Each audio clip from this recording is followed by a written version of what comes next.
दशक एक समास 7वा कवीश्वर स्तवन. ह्या समासात समर्थ कवीश्वरांना वंदन करतायत. शब्दसृष्टीचे ईश्वर आहेत ते. संत कवी हाच अर्थ इथे अभिप्रेत आहे. संतांची वाणी ही प्रासादिक असते. आत्मानुभूतीचा साक्षात्कार झालेला असतो त्यांना.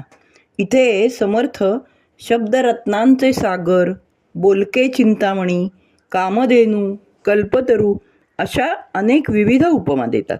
सरस्वतीचे निजस्थान असते त्यांचे हृदय आणि अत्यंत संवेदनाशील व प्रगल्भ असं त्यांचं मन असतं. नामदेव, तुकाराम, ज्ञानेश्वर, जनाबाई, मुक्तेश्वर साऱ्या संतांची वाणी म्हणजे अमृतधार परतत्वाचा स्पर्श झालेलं त्यांचं कवित्व असतं. वाचे बरवे कवित्व, कवित्वी रसिकत्व, रसिकत्वी परतत्व, स्पर्शू जैसा. ज्ञानेश्वरीतले हे वर्णन संत कवींची थोरवी स्पष्ट करणारच आहे. कवित्व, रसिकत्व व परतत्व तिन्हीचा संगम त्यांच्या ठायी असतो. मराठी भाषेचं संत वाङ्मय हे वैभव आहे. जगाला जगण्याची दिशा दाखवणाऱ्या या संतांना समर्थ वंदन करतात, कारण आपलं वाईट चिंतणाऱ्यांचंही संत भलेच चिंतात. आळंदीच्या 4 भावंडांना समाजाने काही कमी त्रास दिलाय का? पण उद्वेग कुठेही काव्यात नाही. खळांची व्यंकटी सांडो, दुष्टांचा दुष्टपणा जाऊ दे, हे मागणं इतकं मोठं मन हे असामान्यत्वाचं लक्षण आहे. स्फुट अभंग, ओव्या, श्लोक, दोहे, ग्रंथ यापासून ते रामायण महाभारतासारखी महाकाव्ये इतका आवाका मोठा आहे त्यांच्या कवितांचा. त्यांचे बोल अंतर्मनातून उमलून आलेले असतात. अर्थगर्भ व प्रवाही भाषा असते त्यांची. नामदेव म्हणतात, एक तरी ओवी अनुभवावी. संतवाणी ही नुसती वाचून पारायण करून मोकळं होण्यासाठी नाही, तर अनुभवण्यासाठी आहे.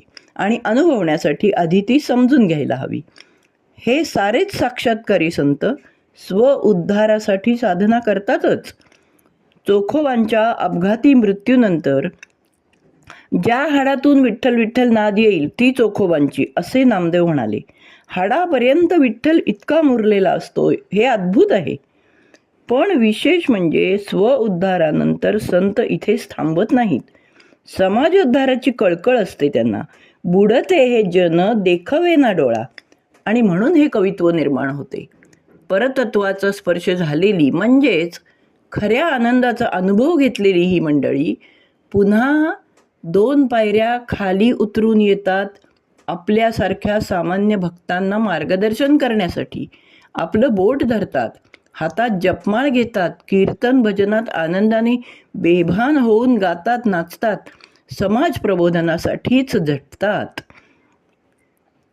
माझे सर्व जाओ, नाम तुझे राहो, हाची माझा भाव अंतरीचा. अशा या समाजासाठी जगणाऱ्या संत कवींना समर्थ वंदन करतायत.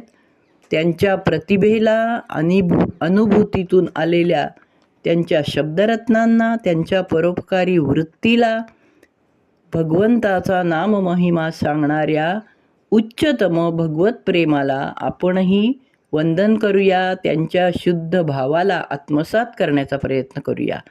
जय जय रघुवीर समर्थ.